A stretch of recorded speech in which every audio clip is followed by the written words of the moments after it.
Nearly 1,000 young African leaders have been participating in a 6-week leadership and academic study program at U.S. colleges and universities. VOA's Henok Fente traveled to Williamsburg, Virginia, to learn about the training the fellows received and how they may bring change to their communities back home. At the College of William and Mary, 25 youth leaders from Sub-Saharan Africa are participating in an ideas summit. They have developed and refined their ideas with close mentorship and academic training they have received in the United States with the hope of implementing them in their respective countries. Janine Abatan is from the West African nation of Benin. She is currently working as a researcher for a regional peace and security think tank in Senegal. She is coordinating a project that studies why youth are involved in violent extremism in Niger and Mali. I want to make sure that people understand why young people, by young people I mean women and men, why do they find themselves in violent extremist group? Why they found themselves there, but also how they find themselves there. Because I believe if we know the motivation, what motivates people to get involved in violence, we will be able to counter other people from going. Cameroonian Tem Fumbu is passionate about bringing reform in the criminal justice systems across the continent. Many of Africa's justice systems are marred by lengthy pre-trial detentions and overcrowding. Mbu says his 6 weeks in the United States have been inspiring, especially learning about independence of America's judicial institutions. U.S. courts, ordinary courts, could hold up the President Trump's executive order on immigration. I think that's something that I can say very confidently cannot happen in my country because the courts don't have that kind of power. And the judges don't have that kind of independence to be able to make such decisions. So my 6 weeks here have been very illuminating. They've taught me a lot. They've given me a lot more perspectives. In Tanzania, Nima Kiswaga founded a youth leadership academy where she works as a coach and mentor to several of her peers. We are empowering this young generation to become leaders of change, to take part in improving our socio-economic development, but also to grow themselves as a leader and to become competitive in the job market as well as entrepreneurship. The Young African Leaders Network was started by former U.S. President Barack Obama 7 years ago with the aim of nurturing Africa's youth and increasing cooperation with the continent. In addition to the flagship Mandela Washington Fellowship, regional leadership centers have been established all over Sub-Saharan Africa. You're watching Africa 54. I'm Chamberlain Uso in Lagos.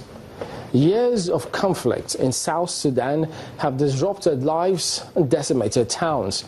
But in Malakal, the second largest city, some displaced residents are now returning home, bringing back their city's culture and diversity. Have a look.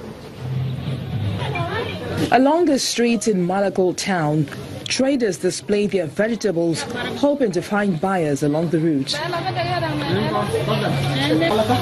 The oil hub of Malakal is South Sudan's second largest city. For years, it's been largely deserted as civilians fled a civil war that broke out in 2013 after President Salva Kiir fired his deputy, Riek Machar. Some who are now coming back home to rebuild their lives include Eliza Chan, who runs a tea stall here. Some say that there are no people who live in Malakal town.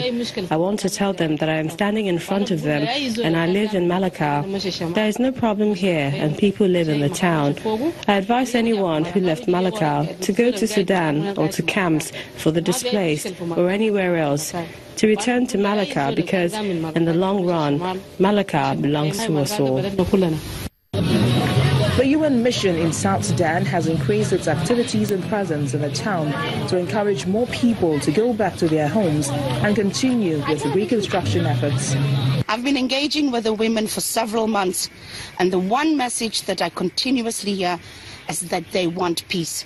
They want peace for themselves, their family, and most importantly, so that their children can return to school and that they can develop a prosperous and peaceful future for the people of South Sudan. Nearly 2 million South Sudanese have fled within the country's borders. while millions more have sought refuge in neighboring countries, Uganda, Kenya, Sudan or Ethiopia. This is Africa 54. I'm Esther Gidui in Washington. A young Ethiopian immigrant who spent most of her life in the United States has founded a project to give back to her country of birth. VOA's Amber Wishi has that story.